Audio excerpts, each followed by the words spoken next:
Hi guys, and welcome to my review of Scream 5, Scream 2022.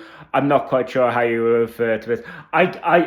I get what they're going for here, okay? I get that they're going for the whole recall thing, and we had the same thing with Halloween. In fact, it's even worse for that franchise because if you count Rob Zombie's remake, that means that Halloween has like 3 Halloween films now, all called Halloween. Scream now has 2 Scream films called Scream. Like, it's getting very confusing. I get what they're going for. I get why they've done it, but yeah, I just wish they had named this Scream 5. I really do. But getting that little pet peeve out of the way. So basically, a brief plot synopsis here is we have obviously a fresh batch of murders happening in Woodsboro, committed by another ghost face. We have a new batch of characters led by Melissa Barrera, who plays Sam Carpenter, who basically returns to Woodsboro after her sister is attacked in the opening sequence. So she returns to Woodsboro.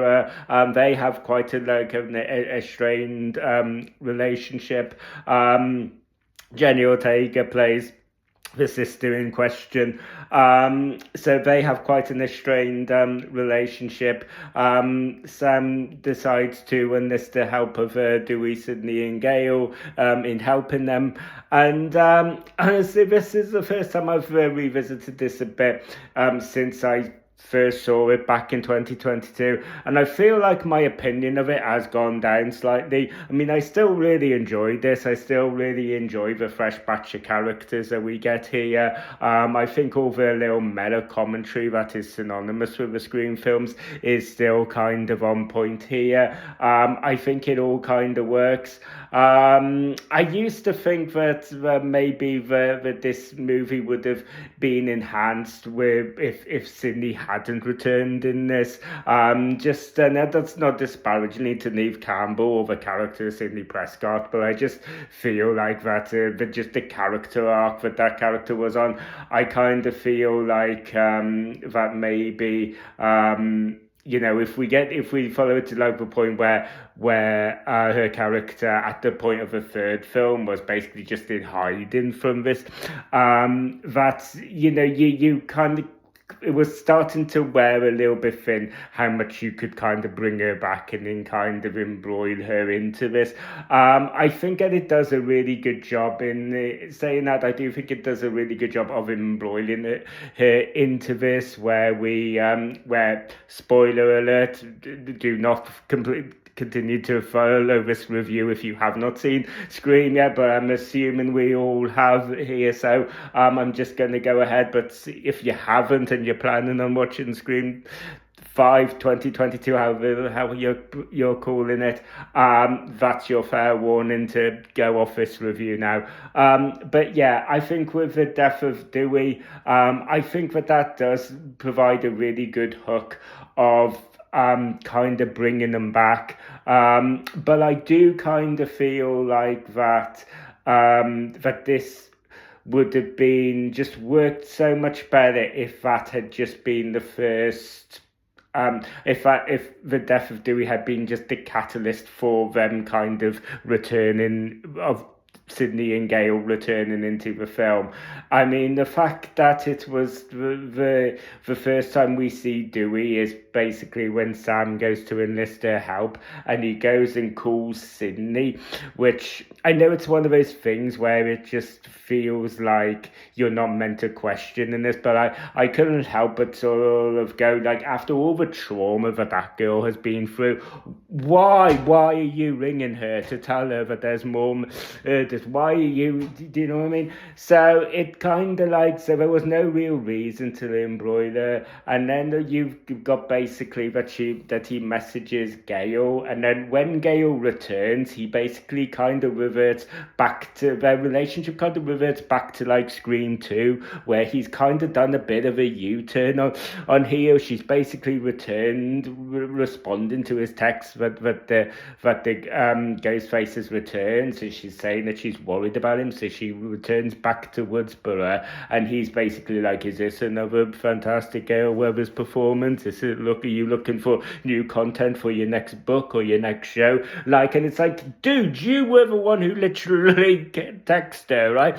So because of like those are the only real engagements you get, I think prior to Dewey's death, I think you could have just cut out all of that and just had Dewey just die, and that would have been the main kind of catalyst for Sidney and Gale to kind of come into it. I don't think all of that, the little bit in between with Dewey ringing Sidney and that little exchange between Dewey and Gale before he dies, I don't think it needed that. Like, and I think that maybe if they had, in the case of Dewey and Gale, I think that maybe the death would have hit a little bit harder on a little bit more of an emotional level if they hadn't had that little last exchange, or maybe it would have. I don't know, but yeah, I just felt that it was a bit unnecessary, and I just felt that the death of Dewey was just a much more natural segue to kind of bring Gale and Sidney back onto this. Still talking about Dewey's death, I think that it is a fine job. I think it's an effective emotional stuff. I think it packs enough of an emotional weight to it. There is this the only another thing I really kind of dials it back for me a little bit is the fact that I did think that out of all the Scream films that we've got, I think this is the one where I think, just for me personally, the killers were the most obvious. I mean, maybe that's just me. Maybe it was just because I had been kind of like grown up watching these movies, but it was just, that there was always just the stuff where the two characters who end up being the killers here, I was always kind of like suspicious of them right the way through the film. They just kind of had that aura. Some of the like lines that they said were just like, that sounds kind of like. But yeah, on the whole, guys, I still really enjoyed this movie. Like I said, I don't think that I enjoyed this as much as maybe I did a few years ago when it first came out. But I think the main thing that I really loved about this, apart from Jenna Ortega being being introduced here as Sam's sister, she's the one who's kind of like referencing all of the changes in horror since the 90s with elevated horror and stuff like that. So you've got kind of all that, but I think the main thing that I really liked about this, and she did have to grow gradually on me, but I came to really, really love Melissa Barrera's character here. I absolutely came to really love the fact that we got this kind of protagonist, but at the same time we have this protagonist that's got that little bit of an edge to them. They've got that little bit of a killer in them. At the end, when she kills her one killer, and you could say she's really going at it. There's no real kind of restraint, and she's actually kind of enjoying it, and she's actually kind of relishing the fact that she's finally got this opportunity to kind of like unleash all of these urges. But yeah, the fact that it's all kind of just sort of bubbling underneath her. Because of her connection to Skeet Ulrich's character. I just feel like that was a character that really grew on me over the course of 5 and 6.